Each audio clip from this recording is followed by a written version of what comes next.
हरे कृष्णा। जगत गुरु श्रील प्रभुपाद महाराज की जय।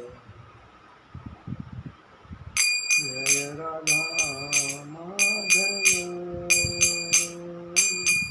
कुंज विहारी। जय राधा माधव कुंज विहारी।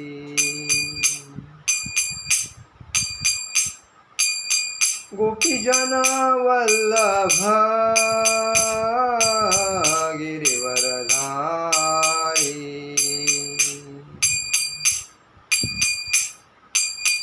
गोपीजन वल्लभ गिरिवरधारी। यशोदानंदन ब्रज जन रंजन। यशोदानंदन ब्रज जन रंजन। यमुना तीरावनचारी। यमुना तीरावनचारी। जय राधा माधव कुंज विहारी। हरे कृष्णा कृष्णा कृष्णा हरे हरे। हरे राम राम राम हरे हरे। हरे कृष्णा कृष्णा कृष्णा हरे हरे। हरे राम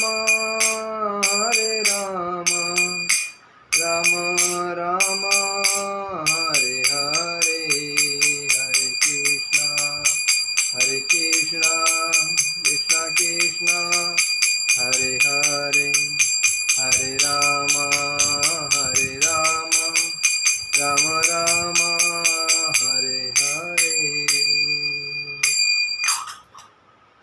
जय ओम विष्णुपाद परमहंस परिव्राजकाचार्य अष्टोत्तर शत श्रीमद ऐसे भक्ति वेदांत स्वामी शिल प्रभुपाद महाराज की जय।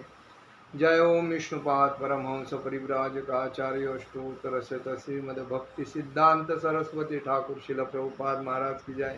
अनंत कोटि वैष्णव वृंद की जय। नामाचार्य शिल हरिदास ठाकुर की जय। प्रेम से कहो श्री कृष्ण चैतन्य प्रभु नित्यानंद श्री अद्वैत गदाधर शिवासादि गौर भक्त वृंद की जय। श्री श्री राधा कृष्ण गोप गोपीनाथ श्याम कुंड राधा कुंड गिरि गोवर्धन की जय। वृंदावन धाम की जय। अयोध्या धाम की जय। मथुरा वृंदावन धाम की जय। नवदीप धाम की जय। मायापुर धाम की जय। जगन्नाथपुरी धाम की जय। हरिनाम संकीर्तन की जय। गंगा माई की जय। यमुना माई की जय। तुलसी महारानी की जय। हरिनाम संकीर्तन की जय। समवेद भक्तवृंद की जय। समवेद भक्तवृंद की जय। समवेद भक्तवृंद की जय। श्री गुरु गौरांग की जय। ओम अज्ञानतिमिरान्धस्य ज्ञानाञ्जनशलाकया चक्षुरुन्मीलितेन तस्मै श्रीगुरुवे नमः। श्रीचैतन्यमनोभीष्टं स्थापितं येन भूतले स्वरूपकदा महं ददाति स्वपदान्तिकं वन्देऽहं श्रीगुरु श्रीयुतकलम् श्रीयुपदकमल श्रीगुरुवंशवाञ्छन् श्रीरूपं सागरजातं सागन रघुनाथं तं सजीवं साद्वैतं सावधूतं परिजनकृष्णचैतन्यदेवं श्रीराधाकृष्णपादान् सहगण ललिता श्रीविशाखान्वितांश्च। हे कृष्ण करुणा सिंधु दीनबंधु जगतपति गोपेश गोपिका कांत राधा कांत नमस्ते। भक्तकांचन गौरांगी राधे वृंदावनेश्वरी विश्वभानुसुते देवी प्रणमामि हरिप्रिये। गुरुवे गौरचंद्राय राधिकाय तदालि कृष्णाय कृष्णभक्ताय तदभक्ताय नमो नमः। नमो ब्राह्मणदेवाय गो ब्राह्मणहिताय जगदिताय कृष्णाय गोविंदाय नमो नमः। ओम पूर्णमद पूर्णमिदं पूर्णात् पूर्णमुदच्यते पूर्णस्य पूर्णमादाय पूर्णमेवावशिष्यते। ओम नमो भगवते वासुदेवाय। ओम नमो भगवते वासुदेवाय। ओम नमो भगवते वासुदेवाय। आज हम लोग भगवान की भक्ति करने से भक्त को धाम में कैसी प्राप्ति मिलती है उसके ऊपर चर्चा करते हैं। अन्न देवाहु संभवान्य दाहुर संभवात् इति शुश्रूमधीराणा एन सदा विचर्चिक्षिरे। कहा जाता है समस्त कारणों के कारण स्वरूप परमेश्वर की पूजा करने से, मतलब समस्त कारणों के कारण पूर्ण पुरुषोत्तम भगवान श्री कृष्ण की पूजा करने से एक तरफ का फल मिलता है, और जो परम सत्य नहीं है उनकी पूजा करने से दूसरी तरफ का फल मिलता है। यह उन सब धीर पुरुषों से सुना गया है कि जिन्होंने इसका स्पष्ट रूप से वर्णन किया है। इसमें बताया गया है कि हमें पूर्ण पुरुषोत्तम भगवान की भक्ति करने से जो फल मिलता है वो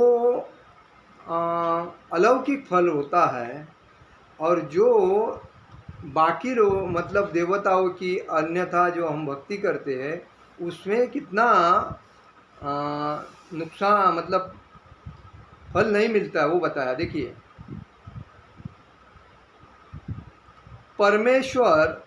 हम परमेश्वर की पूजा करते हैं तो हम अवश्य ही उनके सनातन धाम में उनके पास पहुंचते हैं, और यदि हम सूर्यदेव अथवा चंद्रदेव जैसे देवताओं की पूजा करते हैं तो हम निस्संदेह उनके लोगों में पहुंच जाते हैं। किंतु यदि हम अपने योजना आयोगों तथा अपने काम चलाऊ राजनीतिक जोड़ तोड़ में इसी मनहूस ग्रह में बने रहना चाहते हैं तो निश्चित रूप से हम वह भी कर सकते हैं। प्रामाणिक शास्त्रों में कहा भी यही नहीं कहा गया है कि मनुष्य कुछ भी करके या किसी भी की पूजा करके अंततोगत्वा एक ही लक्ष्य पर पहुंचेगा। ऐसे मूर्खतापूर्वक सिद्धांत स्वतः निर्मित गुरुओं द्वारा प्रस्तुत किए जाते हैं। मतलब कभी कभी कोई गुरु बोलते हैं अरे कृष्ण की भक्ति क्यों करनी चाहिए, शिवजी की करो, गणपति की करो, और उस बाबा की करो, संतोषी माता की करो, देवी की करो, वो करने से हमको फायदा मिलेगा। ये इंद्रिय तृप्ति वाले जो लोग हैं, मतलब इंद्रिय पैसे के पीछे पड़ते हैं, संपत्ति के पीछे पड़ते हैं, पद प्रतिष्ठा के पीछे पड़ते हैं, ऐसे जो लोग होते हैं महामूर्ख लोग होते हैं। उनको भक्ति से कुछ लेन देन नहीं रहता। उनको किससे लेन देन होता है? माया, मतलब मुझे क्या मिलेगा, मुझे क्या मिलेगा, मुझे क्या मिलेगा, उससे मतलब रहता है। वो वापिस पुनरच जन्म पुनरच मरण इस चक्कर में फंस के वापिस कोई ना कोई योनि में जन्म लेने वाले हैं, उसमें कोई दोहरा नहीं है। तो इसीलिए इसमें कहा गया है कि जो व्यक्ति भगवान कृष्ण की भक्ति करते हैं उसमें और इतर देवताओं की, अन्य देवताओं की जो भक्ति करते हैं उसमें कितना फर्क है, क्या है, वो आदमी को समझना चाहिए। आदमी क्या बोलता है, इसका सबूत क्या है? अरे सबूत के बिना कोई बोल सकता है क्या? ये समझना चाहिए। तो इसमें दिया है देखो कि कोई भी प्रामाणिक गुरु यह नहीं कह सकता कि ऐसे मूर्खतापूर्ण सिद्धांत स्वतः निर्मित गुरुओं द्वारा प्रस्तुत किए। मतलब जो महामूर्ख लोग जो भक्ति का प्रचार करते हैं वही लोग बोल सकते हैं कि ये सब भक्ति का मार्ग एक भगवान के धाम में जाता है। तो ये गलत है, ये मूर्खतावादी लोग कहते हैं, इधर स्पष्ट दिया है। जिनका परंपरा की प्रामाणिक पद्धति से कोई संबंध नहीं होता, मतलब जो ऐसे होते हैं माया, मतलब पैसा कमाने के लिए आध्यात्मिक भक्ति का प्रचार करते हैं, और उसमें उनको कोई अज्ञानवश भक्त अगर प्रश्न पूछता है तो वो लोग बोलते हो सब मार्ग एक ही जगह पे जाते हैं, हम लोग आए कहाँ से, एक ही जगह से ना, तो वापिस जाएंगे, किसी की भी भक्ति करो, हम वही। मुझे बताओ, अगर एक पेड़ को पानी देना है तो फूल को पानी देने से पेड़ को जाएगा क्या? पत्ते को जाए पानी देने से पेड़ को जाएगा? फांदी को देने से पेड़ को जाएगा क्या? नहीं जाएगा। तो उस व्यक्ति ने उसके जड़ में पानी डालने से फूल को जाएगा, पत्ते को जाएगा, फांदी को जाएगा, फल को जाएगा, सब में जाएगा और पेड़ भी बड़ा ग्रोथ हो जाएगा। तो ये बात इधर है। तो हम लोग किसकी भक्ति कर रहे हैं, किसके कहने पे कर रहे हैं? हम ज्ञानी है अज्ञानी है, खुद समझना चाहिए। लोग हमें ज्ञान देंगे ये बात गलत है, लेकिन हम अज्ञान है तो ज्ञान कौन दे रहा है उसके पास जाके लेना जरूरी है। और वो भी आध्यात्मिक प्योर भक्त होना चाहिए, ये ध्यान रखो। आज मार्केट में इतने भक्ति करके भक्ति का प्रचार कर रहे, सनातन धर्म सनातन धर्म सनातन धर्म कर रहे हैं, लेकिन उसमें जो भी व्यक्ति है वो सही कौन है वो पहचानने को आना चाहिए। आज शील प्रभुपाद जी हमारे एकमेव ऐसे व्यक्ति हैं जिन्होंने भक्ति का, कृष्ण भक्ति का प्रचार करने के लिए अपने गुरु का आदेश पाल कर, कि जेब में कुछ नहीं था, 40 रुपये थे, पाल कर वो इंडिया में 3 साल देखा प्रचार करने के लिए, कोई नज़दीक नहीं आ रहा था। लेकिन वो 69वें साल में वो किधर गए? अमेरिका में जाके कृष्ण भक्ति का प्रचार किया। उसके पहले कोई कृष्ण भक्ति को मानता ही नहीं था। वो बोलते थे वो तो क्या बोलते थे, औरतों को छेड़ता है, वो भक्त थोड़ा, भगवान थोड़ा है, वो तो व्यक्ति है, ऐसा बोलते थे। और उसकी लीलाओं का किसको ज्ञान नहीं। भगवान ने ऐसे ऐसी लीला की, उनके लीला जो अगर सुनेगा उसका भागवत धाम प्राप्त हो जाएगा। लीला गुण स्वरूप इसका, क्योंकि वो पूर्ण पुरुषोत्तम भगवान है, राम जी से भी श्रेष्ठ है। क्योंकि राम के, देखो, विष्णु के 1000 नाम लेने से राम का एक नाम बनता है, और राम के 3 नाम लेने से भगवान कृष्ण का एक नाम बनता है। सर्वश्रेष्ठ कौन है? और इसीलिए भगवान अर्जुन को बोलते हैं, अगर जो भक्ति मेरी निस्सीम भाव से, कोई भी अपेक्षा नहीं रख के निस्सीम भाव से मेरी श्रद्धा पूर्वक भक्ति करता है, तो मेरे भागवत धाम में वो हमखास पहुंचता है। उन्होंने अर्जुन को बोला, इसमें आगे आएगा। देखो, तो कहने का मतलब यह है कि कोई भी प्रामाणिक गुरु यह नहीं कह सकता कि सारे मार्ग एक ही लक्ष्य को जाते हैं, और कोई भी मनुष्य इस लक्ष्य को अपनी विधि से कई देवताओं की या परमेश्वर की पूजा या किसी भी की पूजा से प्राप्त कर सकता है। इधर प्रश्न दिया है, देखो, कोई भी देवताओं या परमेश्वर की पूजा करके भी किसी पूजा प्राप्त नहीं कर सकता।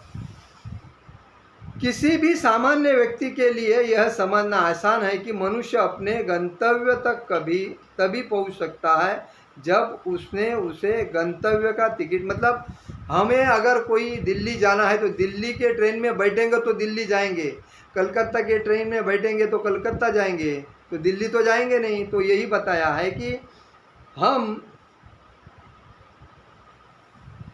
गंतव्य का टिकट खरीदा हो तो जिस व्यक्ति ने कलकत्ता का टिकट खरीदा है वो कलकत्ता पहुंचेगा, मुंबई नहीं पहुंचेगा। फिर भी तथाकथित गुरु कहते हैं, कोई भी पथ तथा सारे मार्ग किसी को परम गंतव्य तक ले जा सकते हैं। जो मूर्ख वाले जो लोग हैं वो सीधा बोलते हैं कलकत्ता का टिकट निकालेगा तो भी मुंबई जाएगा। तो ऐसे लोग भी मार्केट में बहुत है, तो शाना बनने जरूरी है। तो ऐसे सांसारिक तथाकथित समझौतावादी प्रस्ताव अनेक मूर्ख प्राणियों को आकर्षित करते हैं, जो उनके द्वारा निमित्त आध्यात्मिक साक्षात्कार के विधियों से गर्वित हो उठते हैं, लेकिन वैदिक आदेश उनका समर्थन नहीं करते। जब तक कोई प्रामाणिक गुरु से ज्ञान न प्राप्त करे जो गुरु शिष्य परंपरा द्वारा मान्य श्रेणी में है, तब तक उसे असली वस्तु तथा यथारूप में प्राप्त नहीं हो सकती।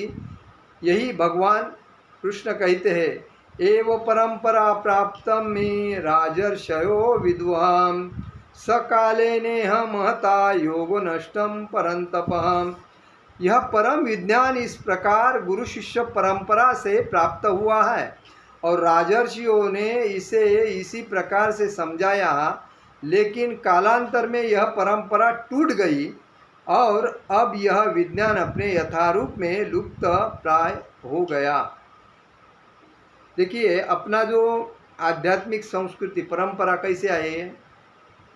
भगवान श्री कृष्ण ने, भगवान विष्णु ने ब्रह्मदेव को ज्ञान दिया, ब्रह्मदेव ने नारद जी को ज्ञान दिया, नारद जी ने व्यासदेव को ज्ञान दिया और व्यासदेव ने सुखदेव गोस्वामी को ज्ञान दिया और सुखदेव गोस्वामी ने परीक्षित महाराज को ज्ञान दिया और परीक्षित महाराज का ज्ञान है ये भागवतम, ये सब कुछ। तो ऐसी परंपरा जो चलती आई है, तो वो परंपरा से हम लोग आध्यात्मिक भगवान की अगर भक्ति करते हैं तो कृष्ण भगवान की ही श्रेष्ठ भक्ति, अन्यथा नहीं।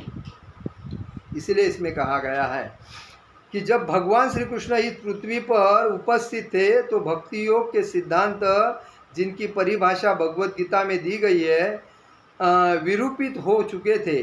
भगवान को अर्जुन से प्रारंभ करके यह परंपरा पुनः स्थापित किए। जब कुरुक्षेत्र में 5,500 वर्ष पहले युद्ध भूमि में भगवान श्री कृष्ण ने अर्जुन को ये भगवत गीता कही थी, जो पहले हजारों साल पहले मतलब इक्ष्वाकु को वही भगवत गीता कही थी और उसके बाद वो लुप्त हो गया था। उसके बाद 5,500 साल के बाद भगवान ने वापस वो भगवत गीता अर्जुन को कही थी, यही बताया है। तो भगवान ने अर्जुन से स्पष्ट कह दिया था कि अर्जुन उनका भक्त तथा मित्र था, अतः वह भगवत गीता के सिद्धांतों को समझ सकता था। दूसरे शब्दों में, जो व्यक्ति भगवान का भक्त तथा मित्र है केवल वही गीता को समझ सकता है। इसका अर्थ यह भी होता है कि जो कोई अर्जुन के पद का अनुगमन करता है वही भगवत गीता को समझ सकता है। तो हमारा सिद्धांत है, भगवत गीता क्या कहती है? देखो, गीता का उद्देश्य क्या है? गीता का उद्देश्य यही है, जो आज मेरा है वो कल कभी किसी और दूसरे का होएगा, जो दूसरे का है परसों कभी तीसरे का होएगा, तीसरे का है उसके बाद किसी चौथे का होएगा। या आज जितनी सृष्टि आई है तो किसी ना किसी की थी, उसके बाद अपने पास आई है। तो हमारा परमानेंटली कुछ भी नहीं है, ना ये हमारा शरीर भी कुछ है, हम लोग भी परिवर्तन ही होते हैं। तो इसीलिए हर व्यक्ति ने कभी कुछ अपने से खो जाता है, अपना नुकसान हो जाता है, हमें तकलीफ़ हो जाती है, कुछ भी होता है। तो ज़्यादा टेंशन लेना नहीं चाहिए, क्योंकि जो पूर्व पुण्याई हैं, आपने जो पूर्वे सकाम कर्म किए हैं उस पूर्व पुण्याई की वजह से आपको जो भी चीज़ मिलता है, आपका नुकसान होता है, वो ठहरा हुआ है, अपना पूर्ण वो ठहरा हुआ है, उस बेसिस पे चलता है।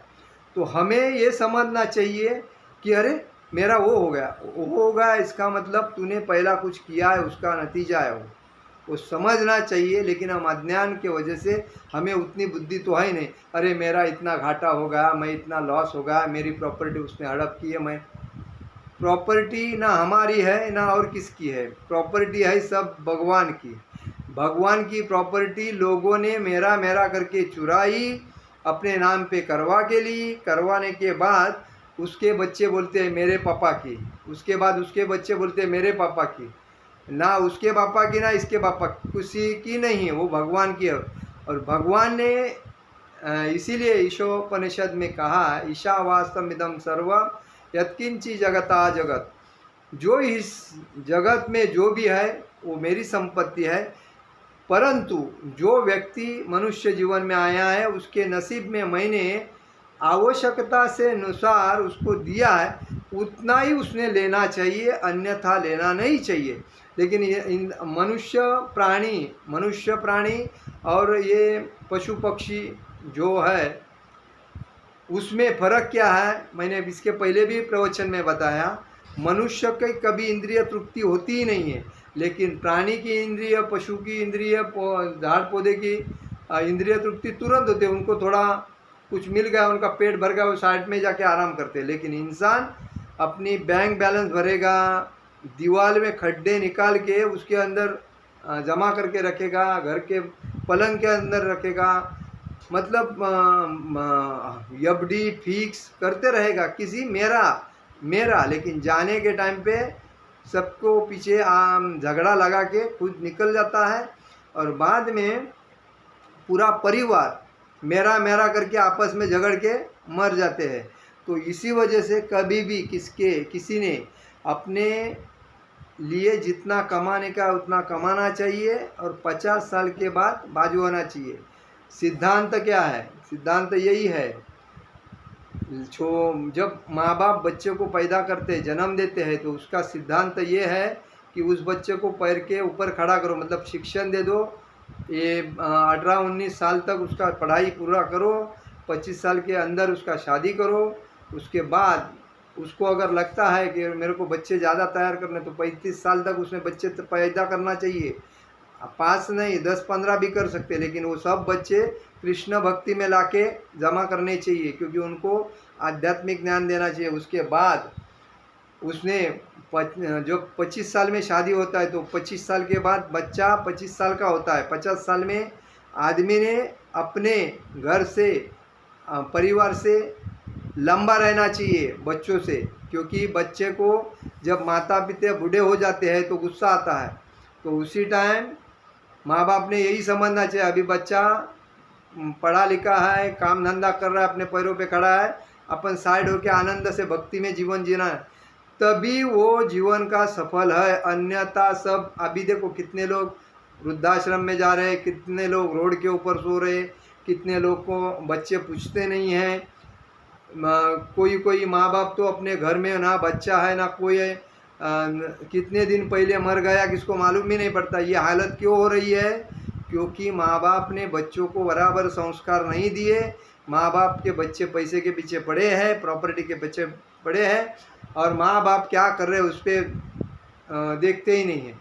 तो इसी वजह से आज समाज में ऐसी परिस्थिति। तो कहने का मतलब है, हम हमारा जो निसर्ग का जो नुकसान करते हैं, निसर्ग के नियम अनुसार नहीं चलते, उसी का परिणाम अपने को इस जन्म में तुरंत भोगना पड़ता है। इसीलिए भगवान बोलते हैं कि जो पूर्ण ज्ञान का अर्थ है कृष्ण को ब्रह्म ज्योति, देखिए ब्रह्म ज्योति के मूल के रूप में जानना, यह श्रीमद् भागवत के शास्त्रों से प्राप्त किया जा सकता है। जहाँ कृष्ण विज्ञान का विशद विवेचन हुआ है, श्रीमद् भागवतम में इसके रचयिता श्रील व्यासदेव ने स्थापित किया है कि प्रत्येक व्यक्ति भगवान की अपनी अपनी अनुभूति के अनुसार परम सत्य का वर्णन ब्रह्म परमात्मा भगवान के रूप में करता है।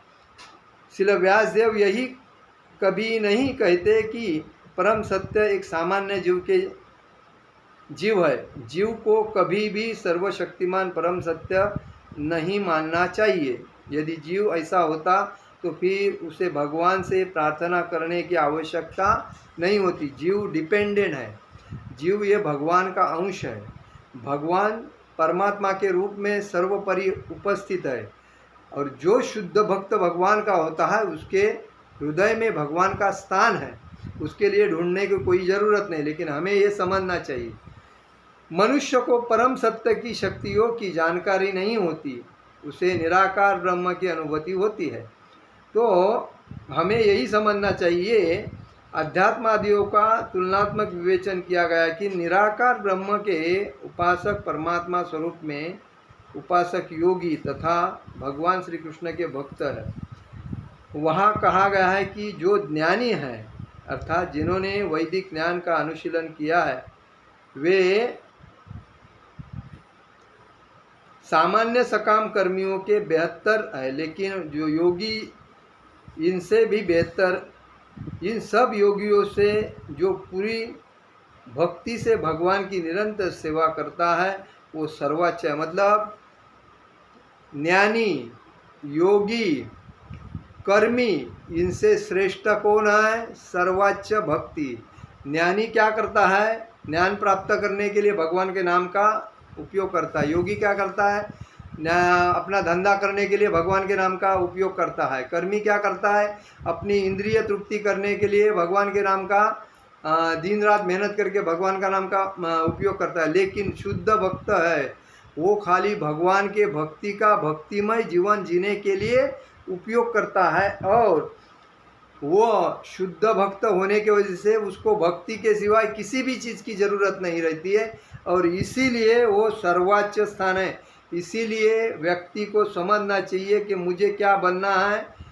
संक्षेप में हम यह कह सकते हैं कि दार्शनिक विचारक श्रमिक से बेहतर है, और एक योगी विचारक विचार से बेहतर है, और सभी योगियों में से भक्ति योग का पालन करता है और निरंतर भगवान की सेवा में लगा रहता है, वही सर्वश्रेष्ठ भक्त है। मतलब निरंतर भगवान की सेवा में लगा रहता है, वही सर्वश्रेष्ठ भक्त है, और वही भक्त हर व्यक्ति को बनना जरूरी है। भले घर में रहो, गांव में रहो, और किधर भी रहो, खाली तीर्थ क्षेत्र घूमने से आपको कुछ फायदा नहीं मिलेगा। खाली देखना है, भगवान का दर्शन मिलेगा, लेकिन जो आत्मशुद्धि जो करनी है, वो भगवान की आत्मशुद्धि कैसी होगी? तो जप माला करने से, हरे कृष्णा कृष्ण कृष्ण हरे हरे, हरे राम राम राम हरे हरे, भगवान के ग्रंथ पढ़ने का, और भगवान के धाम का परिक्रमा करने का, और भगवान की भक्ति का प्रचार अपने आपस में जो लोग हैं, जो लोगों की टिंगल टवाली करते हैं, जो लोगों के बारे में बातें करते हैं, न जो चीज़ नहीं चाहिए वो लाके अपने कान में डालने को देखते हैं, तो उनको सीधा हमें ये बताना चाहिए कि बाबा रे, ये ले माला और चैंटिंग कर, मैं कर रहा हूँ वैसा, तो तुम्हें उसका फ़ायदा होएगा। ये फालतू चीज़ बोल के कुछ फ़ायदा नहीं है, और तेरा भी उसमें नुकसान है, मेरा भी नुकसान है। अगर ऐसा कोई बात करने का है तो इधर मेरे से बात मत करना। मेरे से अगर तुमको बात कोई करनी है तो भगवान के लीला गुण रूप और भक्ति के बारे में बात कर, वरना मेरे से बात मत कर, मेरे पास उतना टाइम नहीं है। ऐसा बोल के अगर तुम आप रहोगे तो आपका दिन अच्छा जाएगा, मन में विचार अच्छे आएंगे, घर सुख समृद्धि नांदेगी, और आप एक भागवत धाम जाने के लिए सही रास्ते पे चलते रहोगे। आज मार्केट में कचरा फेंकने वाले बहुत है, और उस कचरे को फेंकने वाले को लंबा करना जरूरी है, और अपना मन शुद्ध करना जरूरी है, तभी हमें भगवत भक्ति में आनंद मिलेगा। हरे कृष्णा कृष्ण कृष्ण हरे हरे, हरे राम राम राम हरे हरे। जगत गुरु शिल प्रभुपाद महाराज की जय, परम पूज्य लोकनाथ स्वामी महाराज की जय। निताई गौर प्रेमानंदे, हरि हरि बोल।